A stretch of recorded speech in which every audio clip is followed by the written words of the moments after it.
मैं अपने अनुभव से भी बोल रहा हूं आपको, दुनिया में नोट करो, कागज कलम पर नहीं, अपने दिल में नोट करिए, दुनिया में कोई भी आपके विश्वास के लायक नहीं है। किसी पर विश्वास नहीं करना। विश्वास करने लायक केवल 3 लोग हैं, एक ईश्वर, एक आपका गुरु और तीसरे संत लोग।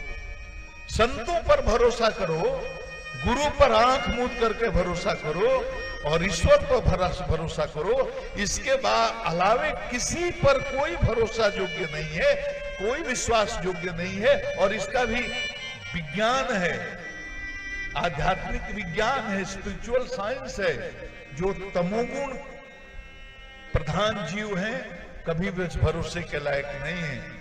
जो रजोगुण प्रधान जीव हैं वो कभी भरोसे के लायक नहीं है, क्योंकि विक्षिप्त चित्त होता है। तमोगुण में मूढ़ चित्त होता है, मूढ़ चित्त का भरोसा कर ही नहीं सकते। तुलसीदास ने लिख दिया, मूरख हृदय न चेत जो गुरु मिलहि विरंच समा, फूल ही फल ही न बेत जदपि सुधा बरस है जलद। अगर बादल अमृत की वर्षा कर दे तो वेद के वृक्ष में फल फूल नहीं लगते।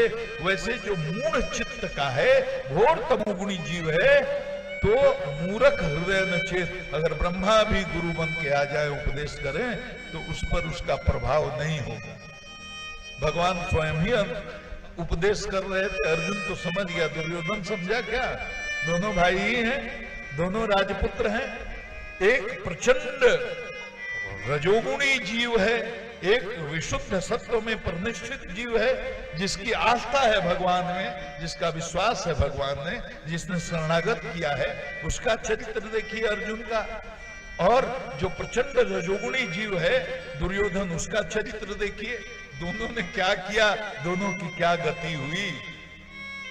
मरते समय भी प्रतिरोध की आग में जलते हुए, अहंकार की धधकती ज्वाला में जलते हुए प्राण छोड़ता है। हाय हाय, हम सब 100 थे, 100 भाई मारे गए, पांडव 5 है, 5 जिंदा हैं, एक भी मर जाए तो कलेजे को शांति मिले। ये है रजोगुण, ये है रजोगुण। संसार का आकर्षण, सब लोग रजोगुणी हैं। तो रजोगुणी व्यक्ति का चित्त क्षिप्त चित्त होता है, विक्षिप्त चित्त होता है। आज खुश है, कल शत्रु भी बन सकता है। आज मित्र है, कल शत्रु भी बन सकता है।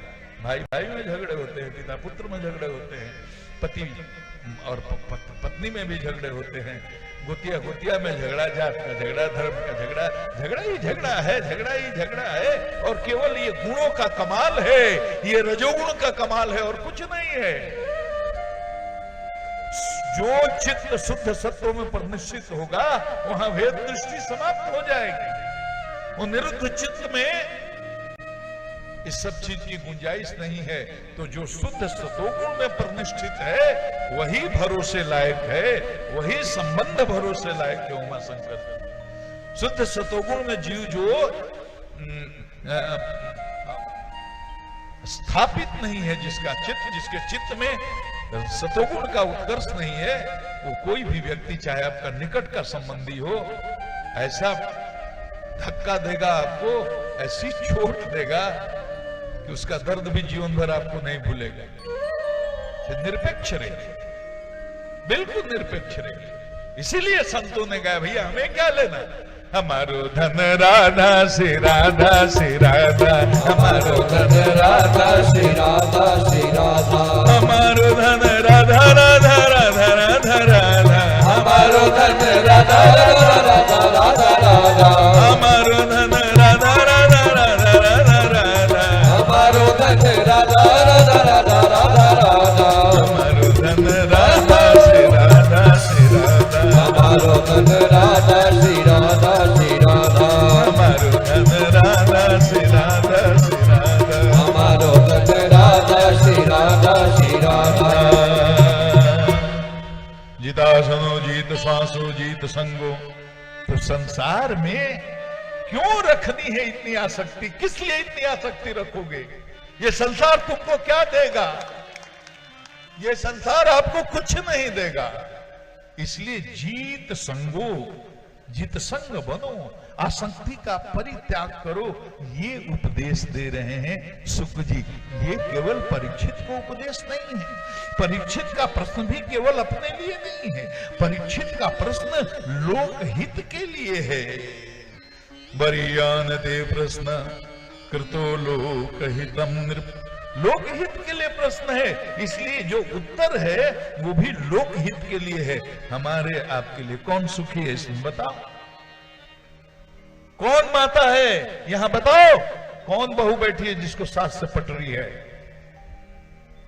कौन सास है जिसको बहू से पट रही है?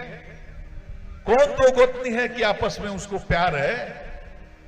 चोखा चटनी के लिए, दूध के लिए और दही के लिए घर में लड़ाई होती है कि नहीं होती? क्योंकि चेतना का स्तर इतना गिरा हुआ है।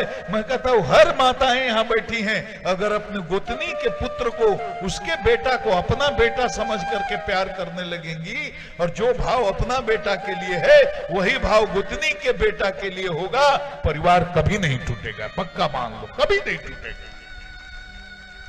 टूट जाता है क्योंकि तमोगुण का उत्कर्ष है, रजोगुण का उत्कर्ष है। अपना बेटा अपना लगता है, गोतनी का बेटा अपना नहीं लगता है। अपने पति को 4 तरह की सब्जी या देवर को चटनी पर आप खिला करके भेजिएगा, परिवार कितना दिन चलेगा? ये व्यवहारिक बात है, घर घर की बात है, इसको समझने की बात है। इतनी संख्या में आप जुटी हैं, इसलिए कह रहा हूं, माताओं के चलते परिवार टूट जाते हैं, और माताएं अगर चाहें तो परिवार को बांध करके रख सकती हैं, बांध कर रख।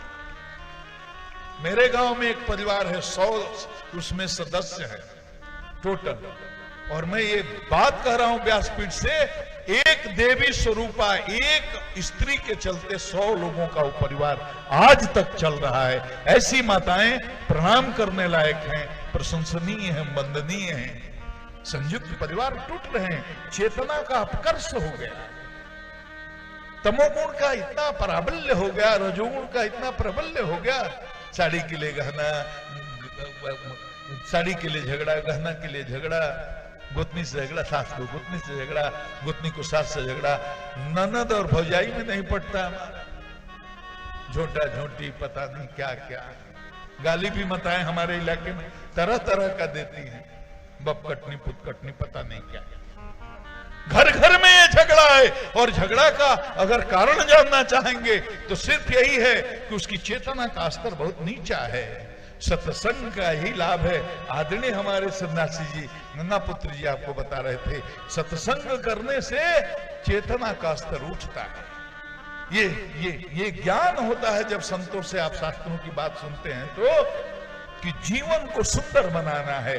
आध्यात्म का मतलब केवल भगवान को प्राप्त करना नहीं है, आध्यात्म का उद्देश्य इस सांसारिक जीवन को भी सुगंधित बनाना, अनुशासित बनाना, मर्यादित बनाना, जहां चारों तरफ प्रेम हो, भाईचारा हो, एकता हो, किसी से किसी को दुश्मनी नहीं, किसी से किसी को लड़ाई नहीं, किसी में आपस में जात मजहब के झगड़े नहीं।